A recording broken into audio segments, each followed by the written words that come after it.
Olá, eu me chamo Bruno e hoje eu gostaria de te fazer uma pergunta. Você sabe qual é o que está acontecendo na Amazônia? Bom, não. Então, eu e o meu grupo resolvemos pesquisar um pouco e trazer informações para que vocês entendam o que de fato está acontecendo com a Amazônia. Mas antes da gente entrar mesmo no problema a ser discutido, vamos entender um pouquinho sobre esse bioma. Bom, a Amazônia, ele é um bioma que está localizado no noroeste do Brasil e pertence à floresta tropical úmida. Além disso, esse bioma ele conta com diversos rios e o principal deles é o Rio Amazonas. E também ele abrange uma grande biodiversidade de flora e fauna. E estima-se que a fauna contém mais de 30 milhões de espécies já registradas na Amazônia. Bom, então daí a gente já dá para entender que é um bioma bem diverso, com uma grande biodiversidade, né? E o maior problema que a Amazônia vem enfrentando é justamente o desmatamento, porque quando a gente dá uma busca rápida lá no Google sobre desmatamento na Amazônia, a gente se depara com essas matérias bem alarmantes, né, onde destaca no Correio Brasiliense, onde ele discute que o aumento da desmatamento na Amazônia cresceu em 22% no último ano. O desmatamento da Amazônia bate recorde no governo Bolsonaro, e isso são matérias bem recentes. E dados do INPE mostra que de janeiro a dezembro de 2020 foram destruídos cerca de 10.362 quilômetros de mata nativa, o que equivale à metade do estado de Sergipe.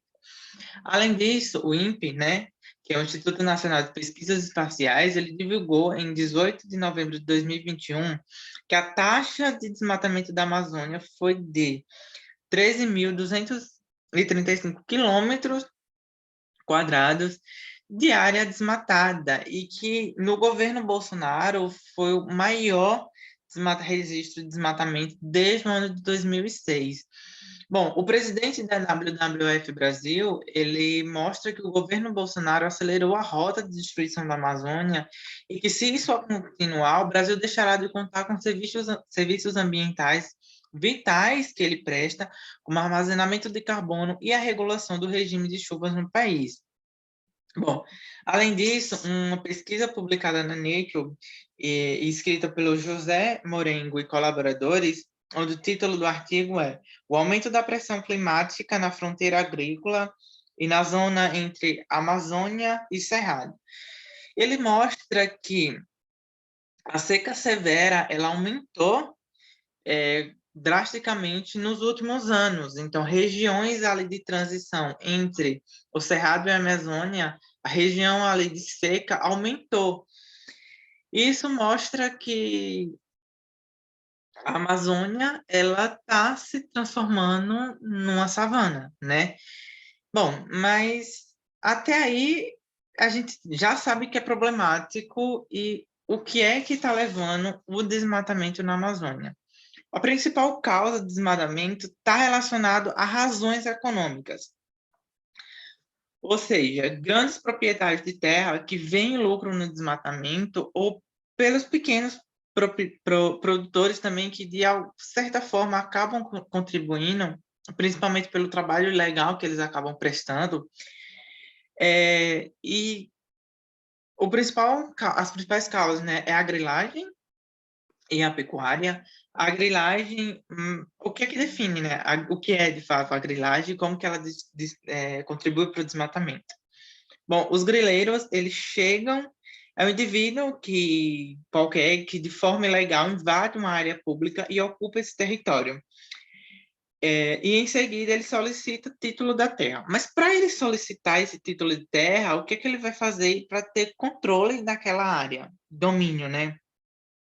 Ele vai invadir a terra. A primeira coisa que ele vai fazer é desmatar e vender a madeira, provocar queimadas para eliminar toda a matéria orgânica, e em seguida ele vai plantar uma monocultura e também vai ocupar o terreno com a criação de gado, para mostrar ao órgão, né, fundiário que a área que ele está ali utilizando está ocupada e que ele vai ter domínio daquela terra. Então, ali ele já está contribuindo o desmatamento, a queimada, ele é algo que é feito de forma ilegal e que, consequentemente, foge do controle ali do grileiro e acaba invadindo e queimando diversas áreas. Então, é algo que também contribui para o desmatamento e perda da biodiversidade. A pecuária é o principal fator assim, que contribui para a destruição da floresta nativa. Muitas das vezes, não só a área de grilagem é ocupada para a criação de gado, mas às vezes o gado é criado livremente dentro da mata nativa. Bom, além disso, a agricultura, né? As pessoas desmatam a Amazônia para plantar, e também, justamente, a área da mata nativa é arrancada e levada ao chão para que seja feito o garimpo, né? Bom, mas além disso, tem outras questões que é importante discutir, que é justamente que muitas comunidades dependem da floresta para sua subsistência, onde elas retiram o alimento e os produtos que serão utilizados para o sustento próprio.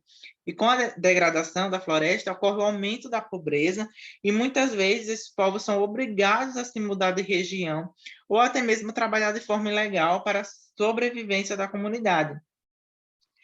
E aí, estudos que demonstram isso é que, segundo Pinheiro e colaboradores, em 2020, define que alguns camponeses que vivem em assentamentos na região amazônica trabalham de maneira ilegal nos garimpos e relatam que sabem que isso é trabalhado de uma maneira ilegal, mas eles estão tirando ali o sustento, porque muitas vezes é a única forma deles levarem dinheiro para casa, né? Então é algo bem preocupante. Além disso, a exploração e venda ilegal da madeira, tanto na grilagem ou tanto na exploração mesmo, a madeira, a floresta é levada ao chão e toda a madeira ela é exportada e importada para outros países e vendido de maneira cara, né? Então, a nossa floresta ela está sendo vendida e a gente não tem leis definitivas que punem, né? Isso acaba acontecendo mesmo e é algo bastante preocupante. E como consequência disso, o mesmo estudo que eu citei anteriormente, escrito pelo José, é que ele fala que a transição entre a Amazônia e Cerrado, por quê? Tá vendo isso, porque o desmatamento, as queimadas ali, tudo está contribuindo para a perda da biodiversidade. Isso está induzindo um atraso na estação chuvosa, o que pioram as condições de seca severa na última década, como eu mencionei anteriormente. Justamente, o aumento da temperatura, déficit de pressão de vapor, frequência de dias secos e diminuição da precipitação e umidade de evaporação, além do atraso no início da estação chuvosa, induzem maior risco de incêndios durante o período seco. Então, isso é tudo fruto do desmatamento acelerado. Bom, e o impacto social, né? A busca do sustento pelas famílias, porque